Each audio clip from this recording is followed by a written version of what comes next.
لا حول ولا قوة إلا بالله العلي العظيم. أعوذ بالله من الشيطان الرجيم. بسم الله الرحمن الرحيم. الحمد لله رب العالمين. الصلاة والسلام والتحية والإكرام على محبوب رب المشرقين والمغربين مولانا ومولى القونين جد الحسن والحسين أبي القاسم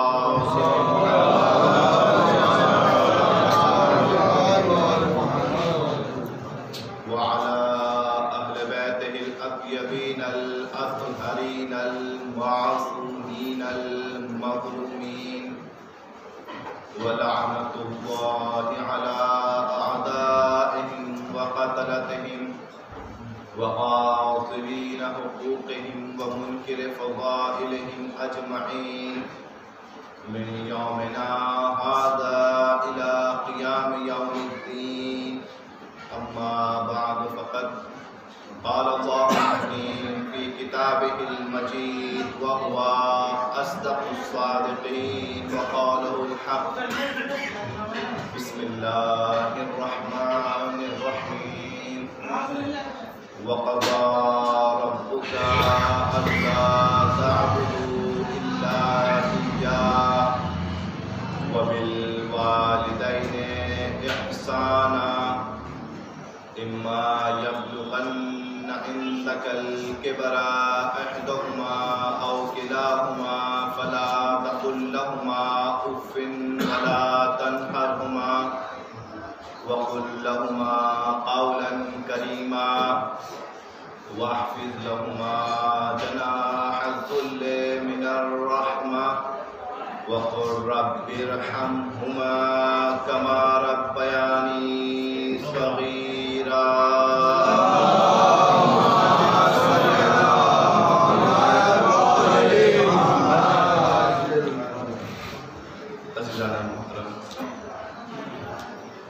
بزرگان اور اپنے ایسے افراد کے درمیان کہ جن کے سامنے ہم نے خود کو آراستہ و پیراستہ کیا. لب کشائی ایک دشوار اور ایک مشکل امر ہے اور بہرحال خداوند عالم کا شکر کرتا ہوں کہ اس نے یہ توفیق دی کہ مجلس عزائے سید الشہداء میں شرکت کا موقع ملا اور اس مجلس کے ذریعے سے خدا نے یہ شرف بخشا کہ ذکر آل محمد کرنے کا موقع ملے. ایک صلوات پڑھے محمد والے.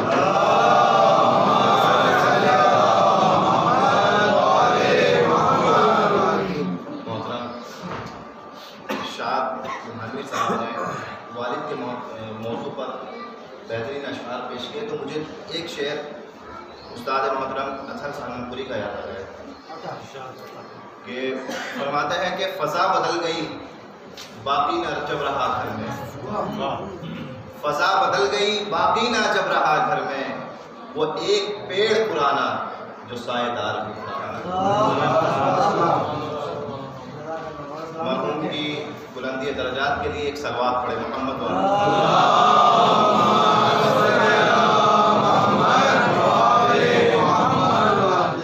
ارشاد باری تعالی ہے وَقَضَى رَبُّكَ أَلَّا تَعْبُدُوا إِلَّا إِيَّاهُ. تمہارے پروردگار کا فیصلہ یہ ہے. کیا فیصلہ ہے؟ اللہ تعبدوا إِلَّا إِيَّاهُ. پہلا فیصلہ یہ ہے کہ تم اس کے علاوہ کسی کی عبادت نہ کرو. عبادت کرو تو اس کی کرو, سجدہ کرو تو اس کو کرو. وَبِالْوَالِدَيْنِ احسان, اور اپنے ماں باپ کے ساتھ احسان کرو. بہت مشہور آیت ہے سورہ بنی اسرائیل کی آیت نمبر 23 اور آیت نمبر 24 کہ جس میں احترام والدین کا تقاضا بھی کیا گیا خدا کی طرف سے اور والدین کے حقوق بھی بتا تمہارے اوپر تمہارے ماں باپ کے کیا حق ہیں اور انہیں سمجھنا اور ان حقوق کو ادا کرنا ہر اولاد پر واجب ہے، ہر اولاد کے لیے لازم ہے۔ تو کیا کہا؟ وَبِالْوَالِدَيْنِ احسان، اپنے والدین کے ساتھ میں احسان کرو، پہلا حق۔ اب اس کے بعد میں آیت آگے بڑھتی ہے اور کہتی ہے کہ اما یبلغن عندک الکبر، اگر ان دونوں میں سے ایک تمہارے سامنے ضعیفی کی منزل پر آ جائے، بوڑھا ہو جائے، او کلاہما، یا دونوں ضعیف ہو جائے۔ اب کیا کرنا ہے؟ اب پروردگار دوسرا حق بیان کر رہا ہے، کیا کہہ رہا ہے؟ فلا تقل لهما اف، اب ان کے سامنے اف تک نہ کرنا، دوسرا حق۔ ولا تنہرہما، تیسری بات کیا کہہ رہا ہے؟ ان کو جھڑکنا مت، ان کو جواب نہ دینا، ان کے ساتھ میں جھگڑا نہ کرنا۔ وقل لهما قولا کریما، اور چوتھا حق کیا بیان کر رہا ہے؟ ان کے ساتھ نرم آواز سے گفتگو کرنا۔ یہ عصمت والدین ہے، اس کو ہم اور آپ درک نہیں کر سکتے۔ سب سے پہلے تو یہی نقطہ انسان سمجھتا ہے کہ عظمت والدین اور ماں باپ کی عظمت اتنی ہے کہ جہاں جہاں بھی خدا نے حکم دیا کہ اپنے والدین کے ساتھ احسان کرو، وہاں وہاں اپنی عبادت کے فوراً بعد حکم دیا ہے۔ ادھر کہا اللہ تعبدوا الا ایاہ، اور ادھر کہا وبالوالدین احسانا۔ جہاں اپنی عبادت کا حکم دیا وہاں کہا والدین کے ساتھ میں احسان کرو۔ ایک یہ آیت، اس کے علاوہ بھی دیگر 3 مقامات پر اسی طریقے کی آیات موجود ہے۔ ولا تشرک بہ شیئا، شرک نہ کرو خدا کے لیے، وبالوالدین احسانا، اور والدین کے ساتھ میں احسان کرو۔ تو سب سے پہلے تو انسان اسی چیز کو سمجھ لے کہ جہاں جہاں بھی خدا نے حکم دیا اپنی عبادت کا، وہی والدین کے ساتھ نیکی کرنے کا حکم دیا۔ اب اس سے یہ بات بہترین طور پر سمجھ میں آتی ہے کہ اگر کوئی بندہ عبادت پر عبادت کرتا رہے مگر اپنے ماں باپ کے ساتھ نیکی نہ انجام دے تو خدا اس کی عبادت کو اس کے منہ پر مار دیا کرتا ہے۔ ایک صلوات پڑھے محمد والے محمد۔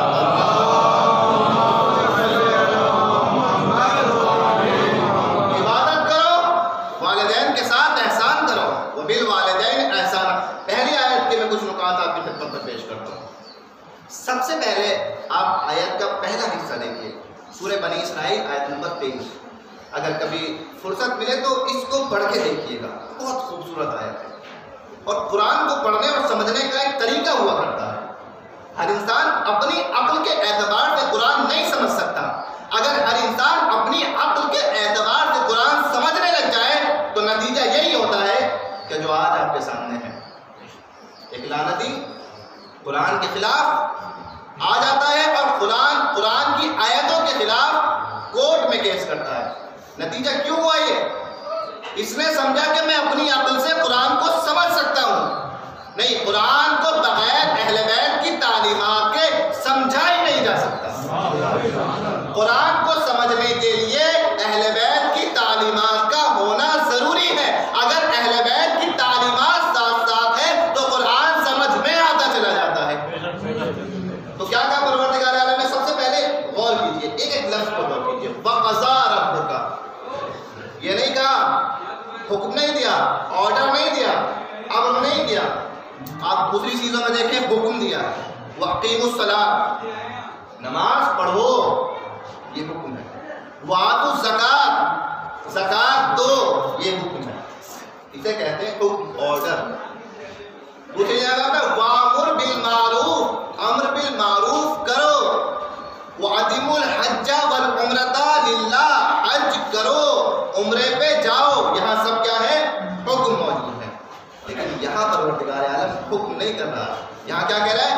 وَقَضَىٰ رَبُّكَ، تمہارے خدا کا یہ فیصلہ ہو چکا ہے۔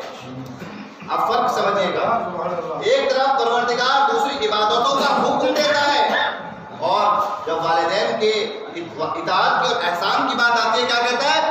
خدا کا فیصلہ ہو چکا ہے کہ اب تمہیں یہی کرنا ہے۔ علماء کہتے ہیں کہ یہاں پر امر اور حکم سے زیادہ تاکید موجود ہے. امر میں اگر ایک تاکید ہوتی ہے، مثلا کسی انسان سے کہا جائے کہ یعنی فلاں یہ کام کر دیجئے، یہ حکم ہے. ہو سکتا ہے وہ کرے، ہو سکتا ہے نہ کرے، ہو سکتا ہے کرنے میں فائدہ ہی نہ ہو، یا ہو سکتا ہے نہ کرنے میں فائدہ، پر یہ حکم ہے. لیکن اگر کسی سے کہا جائے کہ آپ کے لیے یہ فیصلہ ہوا ہے کہ آپ اس کام کو کریں گے، تو بات میں وزن پیدا ہو جاتا ہے، بات وزنی ہو جاتی ہے. خدا نے یہ نہیں کہا کہ والدین کے ساتھ احسان کرو، خدا نے یہ کہا ہے کہ ہمارا فیصلہ یہ ہے کہ تمہیں والدین کے ساتھ احسان کرنا ہوگا. اب اگر نہیں کرو گے تو آپ کر دیے جاؤ گے. ایک صلوات پڑھے محمد والے محمد.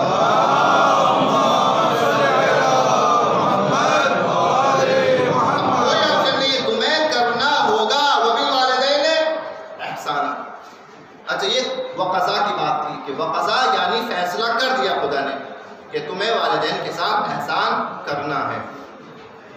دوسری بات لفظ احسان کیا ہے، والدین کے ساتھ کیا کرنا ہے؟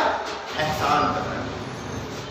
اب نیکی کرنے کے لیے کسی کے ساتھ میں اور دوسرے الفاظ بھی آئے ہیں، جیسے بر کا لفظ آیا ہے، بر للوالدین، نیکی کرو والدین کے لیے، یا پھر جود کا لفظ آیا ہے، یا پھر صفا کا لفظ آیا ہے.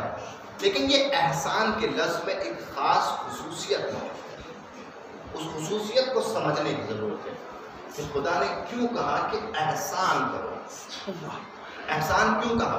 پروردگار کوئی اور لفظ بھی استعمال کر سکتا تھا کہ اپنے ماں باپ کے ساتھ نیکی کرو، اپنے ماں باپ کے ساتھ اچھا برتاؤ کرو، اپنے ماں باپ کے ساتھ میں خوبیوں سے پیش آؤ. یہ سارے الفاظ استعمال نہیں کیے، مگر کیا کہا؟ احسان کرو.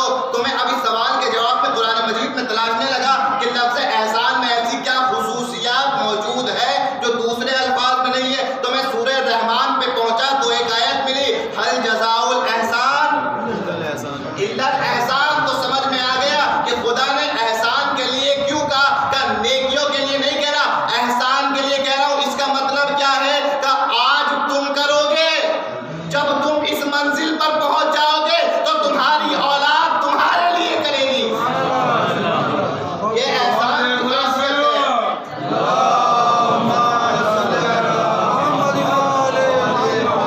هل جزاء الاحسان الا الاحسان. آج تم کرو گے تو پروردگار اس احسان کو، اس نیکی کو رائگاں نہیں جانے دے گا. کل تم تیسری منزل پہ پہنچو گے تو کل تمہاری اولاد تمہارے ساتھ احسان کرے گی. لیکن اگر آج خدا نخواستہ تم نے اپنے والدین کے ساتھ احسان نہ کیا، هل جزاء الاحسان الا الاحسان، پھر کل اگر تمہیں بھی تمہارے بچے پلٹ کر جواب دیں تو اس میں مذائقہ کرنے کی ضرورت نہیں ہے. کیوں؟ کیونکہ پروردگار عالم نے لفظ احسان کا ذکر کیا کہ اپنے والدین کے ساتھ احسان کرو. اب جتنا احسان کرتے چلے جاؤ گے اتنا یہ نیکیاں تمہارے لیے ذخیرہ ہوتی چلی جائے گی. صلوات پڑھے محمد والے محمد.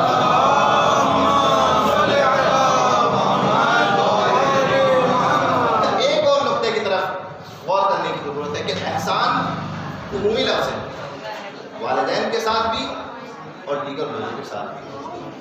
قرآن مجید میں دیگر لوگوں کے ساتھ بھی احسان کا لفظ استعمال ہوا ہے، لیکن ایک فرق ہے. دیگر لوگوں کے ساتھ احسان کرنے میں اور ماں باپ کے ساتھ احسان کرنے میں ایک باریک سا فرق ہے. اگر اسے سمجھ گئے تو یقیناً محسوس ہو کہ اس کو سمجھنے کی کوشش کریں. دوسروں کے ساتھ احسان کیا ہے؟ آپ کے دوست کو، آپ کے بھائی کو، آپ کے رشتے دار کو ضرورت پڑی، اس نے آپ سے آ کے کہا کہ مجھے فلاں چیز کی مطلب اتنے پیسوں کی ضرورت ہے. آپ نے اپنی جیب سے پیسے نکالے، ان کو دے دیے. یہ ہے آپ کا دوسروں کے ساتھ احسان. شریعت نے اس احسان کے لیے والدین کے لیے یہ احسان نہیں مانگا. یہ احسان عام احسان ہے کہ آپ کو کسی نے آپ کو اپنی ضرورت بتائی، آپ نے اس کی ضرورت کو پورا کر دیا، یہ عام احسان ہے. والدین کے لیے یہ احسان نہیں چاہیے. والدین کے لیے کیسا احسان چاہیے؟ چھٹے امام علیہ السلام ارشاد فرماتے ہیں اوروں کے لیے احسان یہ ہے کہ جب ضرورت کو دیکھو پورا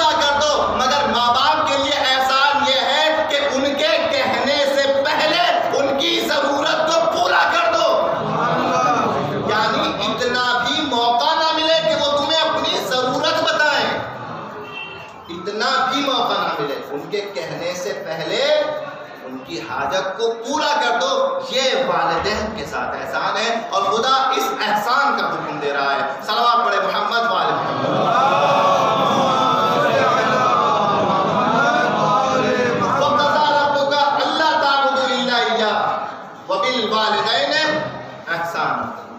والدین کے ساتھ میں احسان کرو، کیوں؟ کیونکہ اس کا بدلہ خدا تمہیں بھی دے گا۔ اور دوسری طرف پروردگار عالم نے دونوں رخ بیان کیے ہیں، نیکی کا بھی رخ بیان کیا اور بد اخلاقی سے بچنے کا بھی رخ بیان کیا۔ وَلَا تَنْهَرْهُمَا، ان کو جھڑکنا مت، وَلَا تَقُلْ لَهُمَا اُفٍّ، ان کے سامنے اف تک نہ کہنا۔ یہ دو حکم جو پروردگار عالم نے دیے، یہ جو دو باتیں بیان کی ہیں، یہ کیا؟ یعنی ان سے بد اخلاقی نہ کرنا، ان کے ساتھ میں برا برتاؤ نہ کرنا۔ لفظ اف پر اگر غور کریں تو یہ لفظ اف ناراضگی کا سب سے چھوٹا اور معمولی اظہار ہے، سب سے چھوٹا اور معمولی اظہار۔ عربی لغت میں جب کسی عرب کے کپڑوں پر کوئی مٹی لگ جاتی تھی تو وہ اس طریقے سے اس کو جھاڑتا تھا، یعنی ایک ناراضگی کا اظہار تھا، اور اس طریقے سے اسے پھونک مارتا تھا۔ یہ آواز مشابہ ہوتی تھی اف سے، یعنی کہ اس کا جو کپڑا گندا ہو گیا ہے اس کو اچھا نہیں لگا، اور اس نے فوراً چاہا کہ اپنی پھونک کے ذریعے سے اس گندگی کو دور کرے۔ تو عرب نے اسے کہا اف، اور پھر یہ استعمال ہونے لگا اپنی ناراضگی کا اظہار کرنے کے لیے کہ بہرحال جو ہمیں کہا گیا ہے ہم اس سے معمولی طور پر ناراض ہیں، زیادہ نہیں، معمولی ہلکے پھلکے ناراض ہیں۔ زیادہ اس سے اگر ہو جائے انسان الٹا جواب دے دے یا انسان گھور لے، اس کی تو ایک الگ ہی منزل ہے، ایک الگ ہی اس کی من نظرہ الی ابویہ نظرہ دامت فہما ظالمان نہ، جس نے اپنے ماں یا باپ کی طرف گھور کے دیکھا غصے سے، سنیے امام کی حدیث ہے، جس نے اپنے ماں یا باپ کی طرف غصے سے گھور کے دیکھا، نظرہ دامتن، غصے والی نظر سے، وہما ظالمان، اگرچہ کہ ماں باپ غلط بھی تھے، اگرچہ کہ ماں باپ ظلم کر رہے تھے، مگر پھر بھی اولاد نے گھور کر دیکھا، لم یقبل اللہ لہ الصلاۃ، اللہ اس بندے کی نمازوں کو قبول نہیں کرتا۔ یہ گھور کے دیکھنے کا مقام ہے، جہاں پروردگار اف کرنے سے منع کر رہا ہو تو وہاں گھورنے کی منزل تو ایک خود اپنے اندر بہت عظیم منزل ہے، بہت عظیم منزل۔ تو یہاں اف کا لفظ استعمال کیا، فلا تقل لہما اف، اف تک نہ کرنا۔ اور اس کے بعد چھٹے امام نے ارشاد فرمایا کہ اگر خدا کے نزدیک ناراضگی کے اظہار کرنے کا اف سے چھوٹا بھی کوئی لفظ ہوتا تو قرآن مجید میں ماں باپ کے لیے پروردگار اس سے بھی منع کرتا، اس سے بھی منع کرتا۔ ایک صلوات پڑھے محمد وآل محمد۔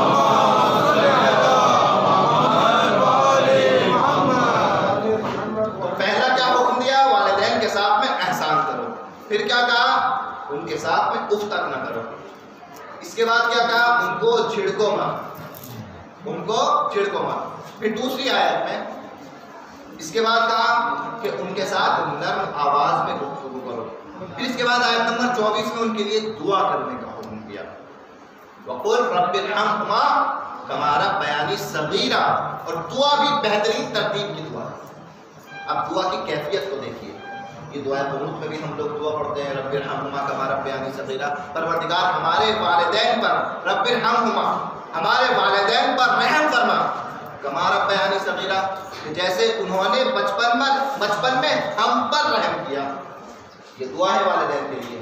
تو دعا کا حکم اس آیت میں خداوند عالم نے دیا، اور ایسے ہی نہیں دیا، آئینہ دکھا کر دیا انسان کو کہ دیکھو اگر تمہارے سامنے کبھی ایسا موقع آئے کہ تم حق پر ہو مگر والدین ناراض ہو رہے ہو، مگر والدین سے ناراضگی کرنی پڑے، اور خدا نے والدین کو ناراض کرنے سے منع کیا ہے، تو بس یہ بات سوچ لینا کہ یہ وہی لوگ ہیں کہ جب بچپن میں تمہیں ضرورت تھی انہوں نے تمہیں پالا بھی تھا، انہوں نے تمہاری حفاظت بھی کی تھی۔ یہ سوچ کے دعا کرنا، پروردگار اور کسی جملے کے ذریعے سے بھی دعا کرا سکتا تھا۔ خدا نے کیا کہا؟ دعا کرو مگر ان الفاظ کے ساتھ کہ ان پر رحم فرما، اور اگر ان الفاظ کے ساتھ اگر دعا کرنے میں تمہیں یہ چیز محسوس ہو کہ ہمارے ساتھ بھی کچھ غلط ہو رہا ہے تو یہ سوچ لینا کما ربیانی صغیرا، انہوں نے تو بچپن میں جب ہمیں ضرورت تھی اس وقت ہم پر رحم کیا۔ تو عزیزان گرامی، یہ دو آیتیں قرآن مجید کی بہترین ذریعہ ہے والدین کے حقوق کو سمجھنے کی، اور ان حقوق کو ادا کرنے کا مقصد رضائے پروردگار عالم کی خوشنودی۔ اور یہ بات بغور سنیے اور اس کو یاد رکھیے گا کہ اگر کوئی والدین کے ساتھ نیکی کر رہا ہے، کوئی والدین کو خوش کر رہا ہے، ان کی ناراضگی سے بچ رہا ہے، تو یہی نہیں کہ پروردگار اس سے خوش ہوگا اور آخرت میں اس کو جنت دے گا، نہیں، اس کی دنیا بھی بہتر سے بہتر بنا دے گا۔ اب لوگ کہتے ہیں کہ ہمارے رزق میں برکت نہیں ہے، ہماری روزی نہیں چلتی، ہماری دکان نہیں چلتی، اور امام معصوم نے فرما دیا اگر تم چاہتے ہو کہ تمہاری روزی میں برکت ہو، والدین کے ساتھ احسان کرو۔ امام معصوم کہتے ہیں اگر تم چاہتے ہو تمہاری عمر میں برکت اور زیادتی ہو، والدین کے ساتھ احسان کرو۔ یہ تمام حکم پروردگار عالم نے دیے، ائمہ نے ان کی تاکید کی کس لیے؟ اسی لیے تاکہ ہم والدین کی عظمت کو سمجھیں۔ اس سے فقط اخروی فائدہ نہیں ہے، انسان یہ سوچے کہ ثواب بہت ہے، انسان یہ سوچے کہ قبر میں والدین کی خدمت کام آئے گی، انسان یہ سوچے کہ برزخ میں کام آئے گی، انسان یہ سوچے کہ آخرت میں نہیں۔ آپ اس کو اگر دنیا میں نہ دیکھ لیں تو بتائیے، اگر ان کی خدمت کے اجر کو آپ دنیا میں نہ دیکھیں تو خدا سے شکایت کر سکتے ہیں، لیکن ان کی خدمت کرنے کا اجر آپ کو دنیا ہی میں نظر آئے گا، دنیا میں نظر آئے گا۔ حضرت امام جعفر صادق علیہ السلام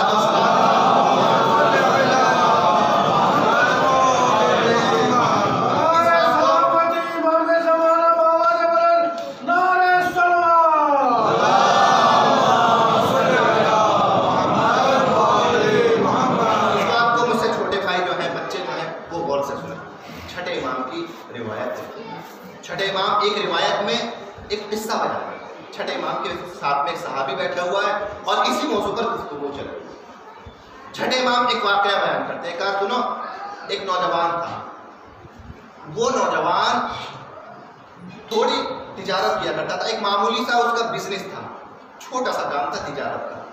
وہ کچھ سامان بناتا تھا اور بازار میں جا کر اس سامان کو بیچ دیتا تھا، مگر کچھ دن لگ جاتے تھے، ایک ہفتہ 2 ہفتے اس سامان کو بکنے میں، وہ سامان بکتا تھا پھر دوبارہ سامان بناتا تھا۔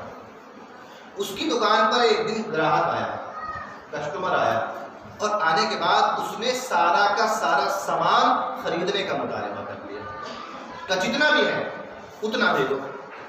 اس نے کہا کہ میں نے دکان پر تو کم سامان رکھا ہوا ہے، میرے گھر کے گودام میں باقی سامان ہے، تو آپ میرے گھر تک چلیں تاکہ میں باقی سامان نکال کے آپ کو دے دوں۔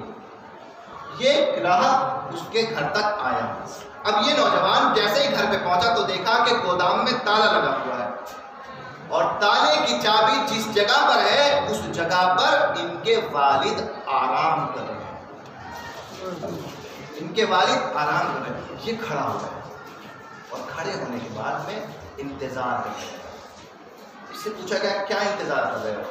کہا ابھی میرے والد آرام کر رہے ہیں۔ کہا تو انہیں جگا دو، آپ کو اپنی چابی چاہیے، چابی نکال لے، اور نکالنے کے بعد میں گودام سے مال نکال کر اس گراہک کو دینا، آپ کا نقصان ہو رہا ہے۔ کہا نہیں، میں اس بات کو پسند نہیں کروں گا کہ میں اپنے والد کے آرام میں خلل پیدا کروں، مجھے بات پسند نہیں ہے، نقصان ہوتا ہے تو ہو جائے، مگر میں اپنے والد کو اذیت نہیں کروں گا، ان کے آرام میں خلل پیدا نہیں کروں گا۔ سنیے گا، گراہک کچھ دیر انتظار کرتا ہے، پھر وہ کہتا ہے کہ جب والد کو پتہ لگے گا کہ تمہارا اتنا فائدہ ہو رہا تھا تو وہ بھی خوش ہوں گے، ناراض نہیں ہوں گے۔ کہا میں ان کی خوشی یا ناراضگی کی بات نہیں کر رہا، ان کی خوشی اور ناراضگی تو بات کی بات ہے، میں بات کر رہا ہوں کہ میں ان کے آرام میں خلل نہیں ڈالنا چاہتا۔ اب اگر اس کے بدلے میں میرا اتنا بڑا نقصان ہوتا ہے تو ہو جائے، مجھے کوئی فکر نہیں۔ وہ کہنے لگا کہ عجیب معاملہ ہے، عجیب بیوقوف ہے، چلا گیا چھوڑ کے، کہا مجھے نہیں خریدنا۔ اب اتنا ٹائم نہیں ہوتا آج کل لوگوں کے پاس. میں چلا گیا, اور وہ تو اس زمانے کی بات ہے. اب جب وہ چلا گیا تو ایک عرصے کی کچھ دیر کے بعد میں, ایک وقفے کے بعد میں اس کے والد صاحب نیند سے بیدار. اور جب انہوں نے اپنے بچے کو دیکھا کہ کھڑا ہوا ہے, کہ کیا بات ہے, تو اس نے قضیہ بتایا کہ ایسا ایسا قضیہ تھا, مگر کوئی بات نہیں, اب وہ چلا گیا ہے اور اب آپ آرام کریے. جب والد کو باپ کو اپنی اولاد کی اس محبت کا احساس ہوا, باپ کو احساس ہوا, تو اس کے بچے نے اس کے آرام کی کتنی فکر کی ہے, تو باپ خوش ہو گیا, دل خوش ہوا باپ. عزیزان گرامی, بچوں کے لیے بات کہہ رہا ہوں, روایت میں آیا ہے جس وقت ماں باپ کا دل خوش ہو جائے اور ان کے دل سے تمہارے لیے دعا نکلے, تو تمہاری زندگی انہی دعاؤں کے بدلے میں بدل سکتی ہے. کوشش کیا کرے کہ اپنے ماں باپ کو خوش کرے, جب تک بھی توفیق آپ کے ہاتھ ہے, جب تک بھی توفیق ہے, جب تک بھی کر سکتے ہیں, زیادہ سے زیادہ خوش کریں. وہ والد خوش ہوا, وہ باپ اس کا خوش ہوا. اس نے کہا میرے نور نظر, میرے نقطۂ جگر, میں ایک بچڑا تجھے ہدیہ کرتا ہوں, ایک گائے کا بچڑا تجھے گفٹ کرتا ہوں. میرا دل خوش ہوا, اور وہ بچڑا اس باپ نے اپنے بیٹے کو ہدیہ کر دیا. اب وہ بیٹا سوچنے لگا کہ میں والد صاحب کو بتایا تو نہیں میں نے کہ کتنا بڑا نقصان ہوا ہے, کہاں اتنا بڑا نقصان اور کہاں ایک گائے کا بچڑا. مگر یہ والد کے احترام میں آگے کچھ نہیں بولا, اس نے کچھ نہیں بتایا کہ وہ سارا گودام کا مال خریدنے والا تھا, کچھ نہیں بتایا. اس کو کیا ملا, اتنا بڑا نقصان کر کے ایک بچڑا کا نہیں. امام کہتے ہیں آگے کی بات سنیں. بنی اسرائیل کے دو بھائیوں میں جھگڑا ہوا, ایک نے دوسرے کو قتل کر کے اس کے لاش کو کسی تیسرے قبیلے کے علاقے میں ڈال دیا. اب جب یہ لاش ڈالی گئی, بنی اسرائیل جو تھی 12 قومیں تھی جناب موسیٰ کی, 12 قومیں تھی, اور آپس میں بہت زیادہ جھگڑے رہا کرتے تھے. تلواریں نکل گئی کہ کس نے قتل کیا, کس نے قتل کیا, اور جہاں لاش ملی تھی وہاں پہنچ گئے کہ ہم سب کو مار دیں گے جب تک قاتل کا پتہ نہ چلے. ادھر یہ قضیہ لے کر بزرگان جناب موسیٰ کی خدمت پر پہنچے کہ اللہ کے نبی ہمارے مسئلے کو حل کیجیے, یہ پتہ ہی نہیں لگ رہا ہے کہ ہمارے جوان کا قتل کس نے کیا ہے, ہمیں پتہ نہیں لگ پا رہا ہے. جناب موسیٰ کوہ طور پر گئے, کوہ طور پر جانے کے بعد پروردگار سے بات کی. پروردگار نے ایک طولانی حکم دیا, انتذبحوا بقرہ, اے موسیٰ گائے ذبح کرو. عجیب بات ہے, ہوا ہے قتل, پتہ لگانا ہے قاتل کا, اور خدا کیا کہہ رہا ہے, گائے ذبح کرو. اور گائے بھی عام گائے نہیں مانگی, اس کی خاص صفات بتائی. اس کا رنگ پیلا ہو, وہ نہ بوڑھی ہو اور نہ چھوٹی ہو, میانی ہو, اس پر نہ سواری کی گئی ہو اور نہ اس کو کھیتوں میں استعمال کیا گیا. پوری ڈیٹیل سے پروردگار عالم نے حکم دیا کہ ایسی گائے کو ذبح کرو. اب بنی اسرائیل کی قوم ہے, قریہ جا رہی ہے ایسی گائے کی تلاش میں, مگر وہ گائے نہیں مل رہی, پریشان. اب یہی گھومتے گھومتے قوم کے لوگ اسی نوجوان کے دروازے پر پہنچے. نوجوان, اور آپ کے ذہن میں محفوظ ہوگا کہ اسی نوجوان کے کہ کچھ سال پہلے اس کے باپ نے اسے ایک بچڑا دیا تھا, اور آج وہ بچڑا ایک گائے کی صورت میں تبدیل ہو چکا تھا, بڑا ہو چکا تھا. اس نوجوان کے پاس آتے ہیں, اور آنے کے بعد جب دیکھتے ہیں تو حیران ہوتے ہیں کہ جس کو ہم ہر جگہ تلاش کر کے آئے ہیں وہ گائے یہاں پر موجود ہے, اس نوجوان کے پاس موجود ہے. اب اس سے خریدنے کا مطالبہ کیا. اس نے کہا نہیں, میرے باپ کی نشانی ہے, میرے باپ کا دل خوش ہوا تھا, اس نے مجھے تحفے میں دی تھی, یہ میں بیچ نہیں سکتا. ادھر سے قیمت بڑھتی گئی, ادھر سے اصرار بڑھتا گیا, ادھر سے قیمت بڑھتی گئی, ادھر سے ضد بڑھتی گئی. اس کو بھی باپ سے محبت تھی, یہ لالچ نہیں کر رہا تھا, مگر اپنے باپ کی قیمتی چیز کو, اپنے باپ کے تحفے کو بیچنا نہیں چاہتا تھا. اس نے کہا جان چھڑانی ہے, کچھ ایسا بتا دو کہ جو یہ کر ہی نہ سکے اور یہ واپس چلے جائے. تو اب اس نوجوان نے کہا کہ اچھا میں ایک شرط پہ گائے کو بیچوں گا. کیا شرط؟ کہ گائے کی پوری کھال میں بھر کر ہیرے جواہرات, سونے اشرفیاں لا کر تم مجھے اس کی اجرت دو, تب میں اس گائے کو بیچوں گا. اور وہ سب پریشان ہو گئے کہ اتنا مال کس کے پاس ہے, سب واپس چلے گئے. لیکن جب کچھ دن اور پریشان رہے تو سب نے آپس میں مال اکٹھا کرنا شروع کیا. اور اتنا مال اکٹھا کر لیا کہ ایک گائے کی کھال اس مال میں پر ہو جائے، وہ گائے کی کھال پر ہو جائے، اب وہ سارا کا سارا مال لے جانے کے بعد میں اس کی خدمت میں پہنچ گئے، کڈو جو تم نے کہا تھا لے آئے۔ اب اسے حیرانی ہوئی کہ اتنا مال جمع کرنا یہ تو کسی کی حیثیت میں نہیں تھا، مگر یہ کیسا ہوا؟ کیونکہ زبان دے چکا تھا، لہٰذا مجبور ہو گیا، گائے بیچنی پڑی، گائے بیچنی پڑی۔ اب جب گائے بک گئی، اس کو اتنا مال مل گیا، کسی انسان نے کھڑے ہو کر کہا کتنے خوش نصیب ہو، ایک گائے بیچی اور اتنا مال کما لیا۔ ایک ہی گائے بیچ کر علاقے کے سب سے امیر آدمی بن گئے۔ کہا تمہیں کیا معلوم، تم نہیں جانتے کہ اس گائے میں ایسا کیا تھا؟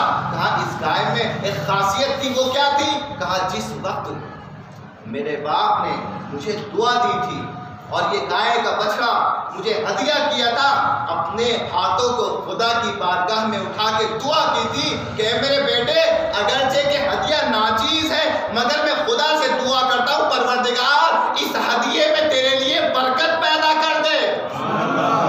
اب پروردگار عالم نے اس معمولی سے ہدیے میں اتنی برکت دی کہ ایک ہی تجارت میں شہر کا سب سے امیر آدمی بن گیا۔ صلوات پڑھے محمد والے۔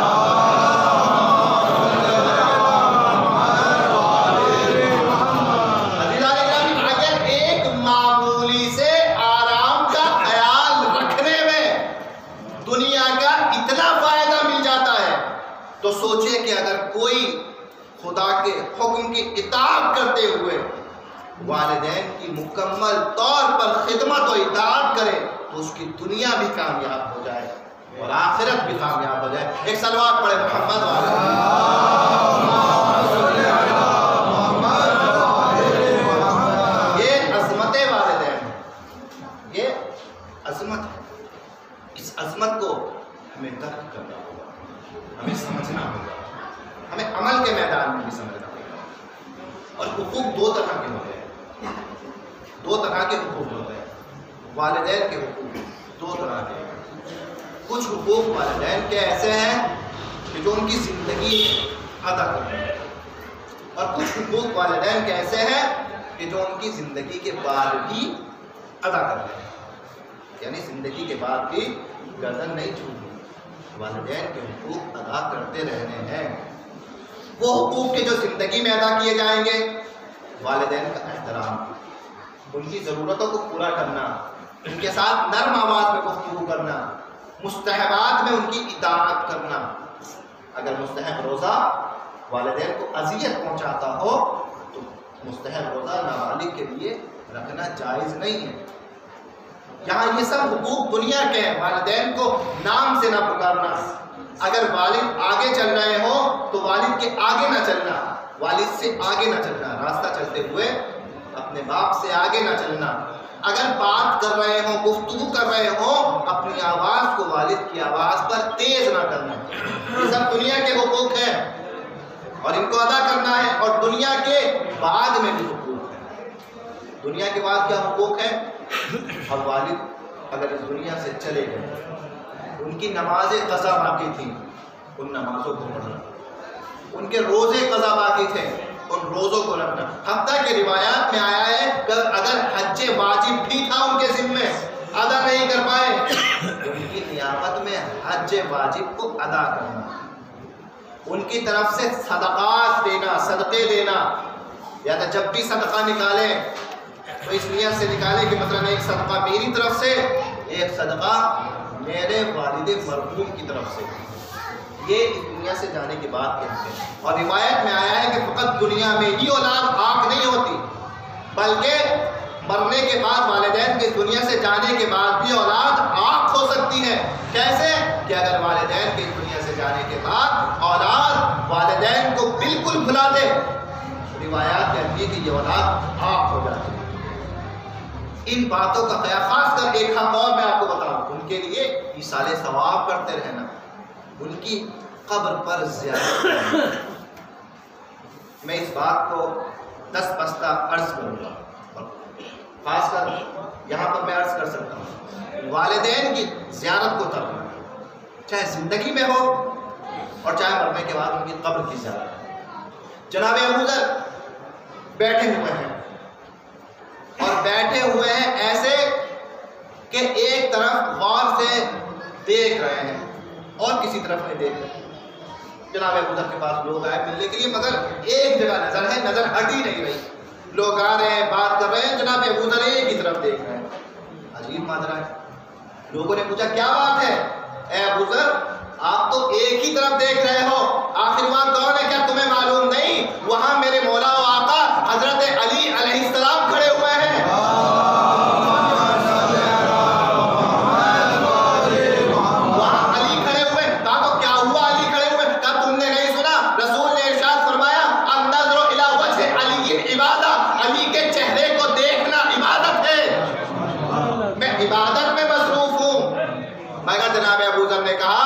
علی کے چہرے کو دیکھنا عبادت ہے. النظر الی والدین عبادہ, ماں باپ کے بھی چہرے کو دیکھنا عبادت ہے.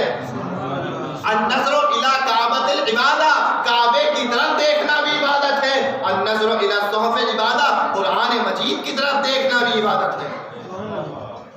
تو اگر مولا علی علیہ السلام آج نہیں ہے, اس عبادت سے ہم محروم ہیں. انشاءاللہ جب قبر میں جائیں گے ہمارا عقیدہ ہے کہ اس وقت اس عبادت سے ہم محروم نہیں رہیں گے. پروردگار ہم سب کو قبر میں مولا کائنات کی زیارت نصیب فرمائے اور ان کی شفاعت نصیب فرمائے. مگر والدین تو ہمارے گھر میں موجود ہیں. اگر کچھ بھی نہ کرے, انسان بیٹھ جائے اور بیٹھنے کے بعد اپنے ماں یا باپ کی طرف محبت سے دیکھتا رہے, پروردگار ہر لمحے کے بدلے میں ثواب لکھتا چلا جاتا ہے. فقط دیکھنے کا ثواب ہے. اور یہ تو دنیا میں ہے, مرنے کے بعد ان کی قبر پر جائے, ان کی زیارت کرے. قبر کی زیارت کو کرنا ہے, کیونکہ یہاں پر لوگ اکثر دہلی میں رہتے ہیں, ممبئی میں رہتے ہیں, دفن کرنے آتے ہیں, مثلا والد کو دفن کرتے ہیں, چلے جاتے ہیں, پھر پورے سال یہاں نہیں آ پاتے. یا تو وہ خود کوشش کریں کہ مہینے میں ایک روٹین بنائیں, ضرور بنائیں کہ ایک دن مہینے میں فقط اسی نیت سے جانا ہے کہ اپنے والد مرحوم کی قبر پہ جاؤں, اپنی والدہ کی قبر پہ جاؤں. یہ ضروری ہے. اور یا پھر اگر ممکن نہیں ہے, زیادہ دور ہے انسان, کسی کو معین کرے کہ وہ تمہاری طرف سے زیارت پر جائے. مثلا اگر یہاں نہیں ہے, ممبئی میں نہیں آ سکتا ہر مہینے, کسی کو معین کر کے کہے کہ میں نہیں آ سکتا, آپ میری طرف سے مہینے میں ایک بار میرے والد کی قبر پر جائیں. خدا را زیارت اہل قبور کو ترک نہ کریں. والدین کی دعا مرنے کے بعد بھی قبول ہوتی ہے. پروردگار عالم یہی نہیں کہ والدین کی عظمت اس دنیا ہی میں بتا رہے, نہیں, پروردگار کہتا ہے کہ اگر ان کے مرنے کے بعد, ان کی قبر پر جانے کے بعد دعا مانگو گے, میں وہاں بھی تمہاری دعاؤں کو قبول کروں گا. لہذا زیارت اہل قبور ترک نہ کریں, کیونکہ روایت آئی ہے, روایت میں آیا ہے, یفرحون بکم, جو صاحب قبر ہے, آپ کے والد, آپ کی والدہ, یفرحون, خوشی ہوتی ہے. کس بات کی خوشی ہوتی ہے کہ آج میرا بیٹا میری قبر پر, آج میری اولاد میری قبر پر ہے. خوش ہوتے ہیں, مردے خوش ہوتے ہیں. اس کے بعد دعا کرے والدین کی مغفرت کے لیے, زیارات پڑھے, دعائیں پڑھے, سورے پڑھے, اور ان سب کے بعد اپنے لیے بھی دعا مانگے.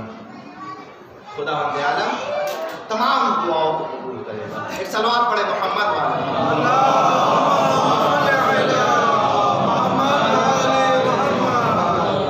تو عزیزان اکرامی, دامن وقت میں گنجائش نہیں ہے اور ٹائم بھی کافی ہو چکا ہے, لہذا خاص کر مرنے کے بعد کے حقوق پر غور کیا جائے, کیونکہ ہمارے یہاں زیارت اہل قبور زیادہ تر ہو چکا ہے.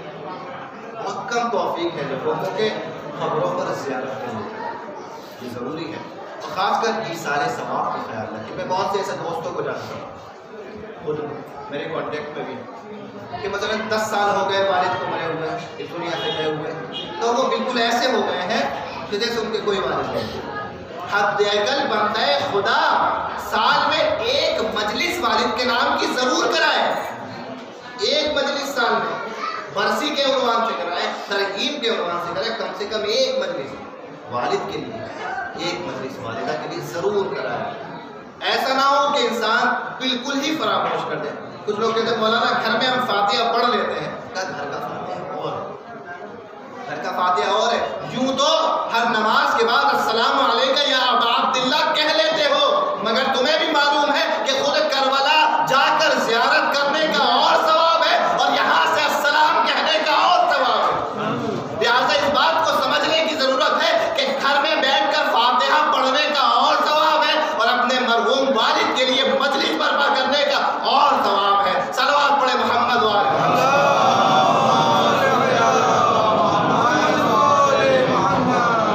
لہٰذا ان باتوں کا خیال رکھا جائے. یہ بھی سارے ثواب کی مجلس ہے.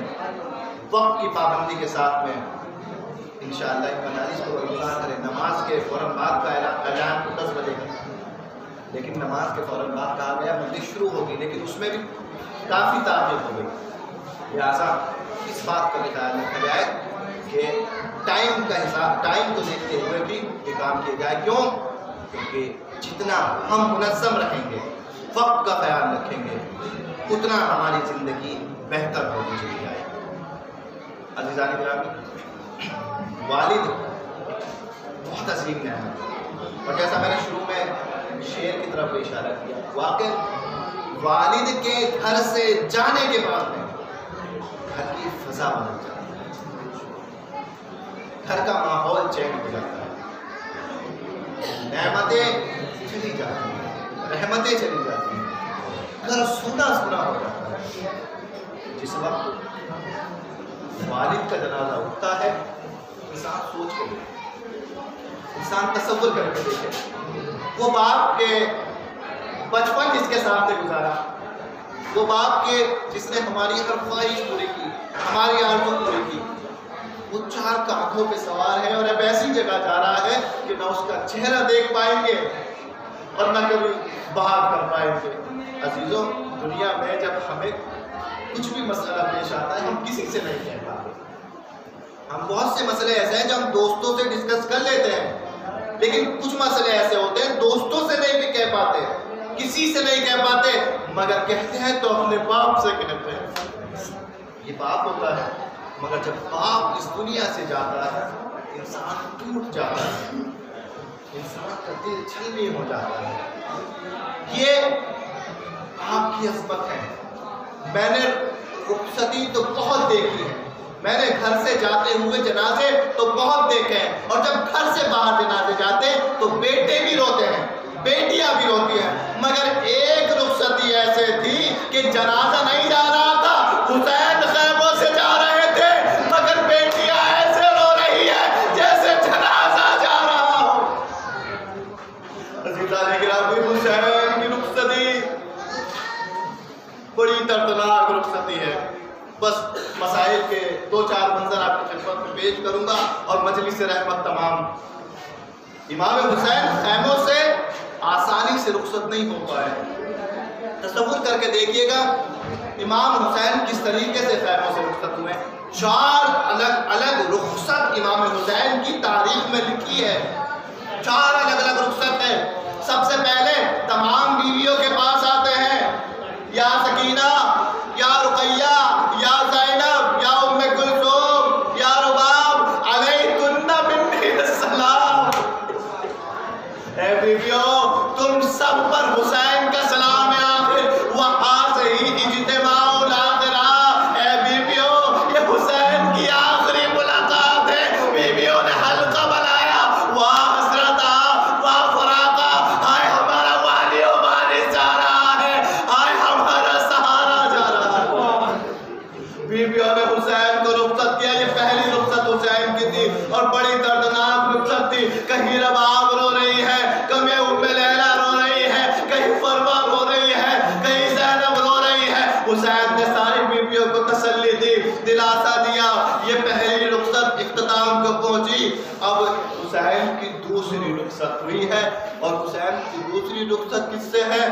اپنے بیمار بیٹے سید سجاد سے. خدا کسی باپ کو یہ منظر نہ دکھائے، اور خدا کسی اولاد کو بھی یہ منظر نہ دکھائے. آنکھیں کھولی بیمار امام نے، آنکھیں کھولتے دیکھتے کیا دکھائی مردہ باپ ہے، چہرے پر لہو ہے، حال عجیب ہے، کپڑے بوسیدہ ہے، کپڑوں پر لہو ہے. اے بابا جان یہ آپ کی کیا حالت ہے؟ ایک مرتبہ بستر غش سے اٹھنے کے بعد کوشش کی خود کو بستر پر بٹھایا اور اب ایک جملہ کہا، یا ابت این امی العباس، اے بابا میرے چچا کہاں گئے؟ امام نے کہا قد قتل، شہید کر دیے گئے. ایک مرتبہ سید سجاد کہتے ہیں این علی اکبر، این قاسم، این حبیب ابن مظاہر و مسلم ابن اوسجا. امام کہاں تک سب کا جواب دیتے؟ امام مظلوم نے فرمایا یا ابتے یا بنیا اعلم، یا بنیا اعلم انہو لیس فی الخیام الا انا و انتا. اے میرے بیٹے بس اتنا جان لے کہ مردوں میں یا میں باقی ہوں یا مردوں میں تو باقی ہے، اب کوئی باقی نہیں رہا. ایک مرتبہ سید سجاد نے کہا یا امت اے دینی الاسائب السیف حبی اماں، ارے میرا عصا لے کر آؤ. اے سید سجاد کہاں جاؤ گے؟ کہا حبی اماں اب میں زندہ رہ کے کیا کروں؟ ارے میرا بابا مرنے جا رہا ہے. عزیزان گرامی یہاں روایت آگے کچھ نہیں کہتی مگر میرا دل کہتا ہے شاید حسین نے کہا ہو کہ بیٹا صبر کرو، میں کچھ دیر میں میدان میں جاؤں گا، شہید کر دیا جاؤں گا، میری مصیبت تمام ہو جائے گی. مگر شام غریبہ سے تمہاری مصیبتیں شروع ہوگی، کبھی کوفہ، کبھی شام کا زندان، کبھی شام کا بازار. اے سجاد ارے مجھ سے زیادہ تمہیں مصیبتیں اٹھانی. یہ دوسری رخصت حسین کی رخصت ہے. عزیزان گرامی سید سجاد سے رخصت ہوئے، وصیت کری. اب تیسری رخصت سنیے. تیسری رخصت امام حسین کی اپنی ہمشیرہ جناب زینب کبریٰ سے ہوئی. تیسری رخصت بھی بڑی دردناک رخصت تھی. زینب کبریٰ سے رخصت ہوتے ہیں، کہتے ہیں کہ میری بہن ذرا وہ میرا پرانا لباس لا کے دے دو. ایک مرتبہ زینب نے لباس لا کے دیا، بھائی بہن گلے مل کے روئے، اے بھیا ارے کہاں بہن کو عالم غربت میں چھوڑ کر جا رہے ہو؟ اے بہن اپنے بھائی کو نماز شب میں فراموش نہ کرنا. ایک مرتبہ حسین چلنے لگے، زینب کی آواز آئی یا اخی مہلن مہلا، اے بھائی ذرا آہستہ آہستہ آہستہ آہستہ چلنا کہ میں تم کو جی بھر کے دیکھتی رہوں. زینب سے حسین رخصت ہوئے. اب چوتھی اور آخری رخصت اپنی بیٹی سکینہ سے رخصت ہے. مگر عزیزان گرامی بس آخری روایت اور مجلس تمام. سکینہ سے ایک مرتبہ امام رخصت نہیں ہوئی، سکینہ سے 2 مرتبہ امام رخصت ہوئے. پہلی مرتبہ خیمے میں جناب سکینہ سے ملے. بیٹیوں کو اپنے باپ سے بہت پیار ہوتا ہے اور خدا کی قسم بیٹیوں سے باپ کو بھی بہت پیار ہوتا ہے. اسی لیے سب سے ایک بار حسین رخصت ہوئے، اپنی بیٹی سے حسین 2 بار رخصت ہوئے. خیموں میں گئے اور جانے کے بعد جناب سکینہ کو دیکھا. سکینہ نے حسین کا دامن پکڑا، اے بابا اس عالم غربت میں کہاں چھوڑ کر جا رہے ہو؟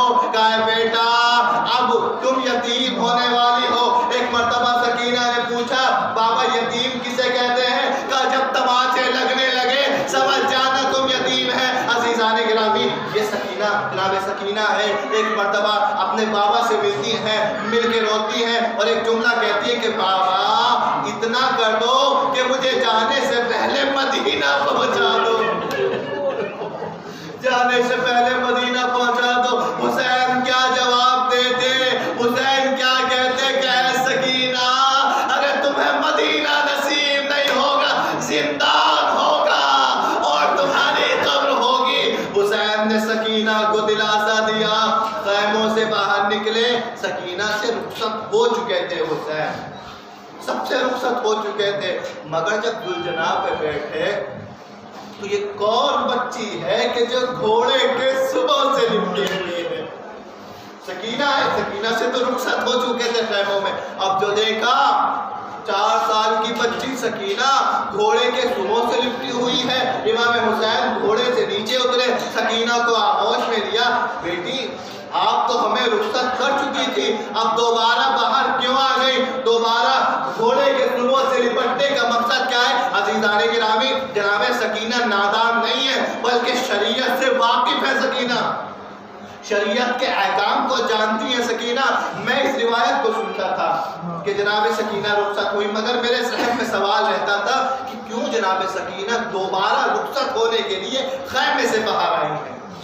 میں یہ سوال میرے ذہن میں رہتا تھا کہ کیا وجہ تھی کہ دوبارہ رخصت ہونے کے لیے سکینہ آئی۔ عزیزان گرامی، میں روایات کو پڑھ رہا تھا تو میری نظر ایک روایت پہ گزری۔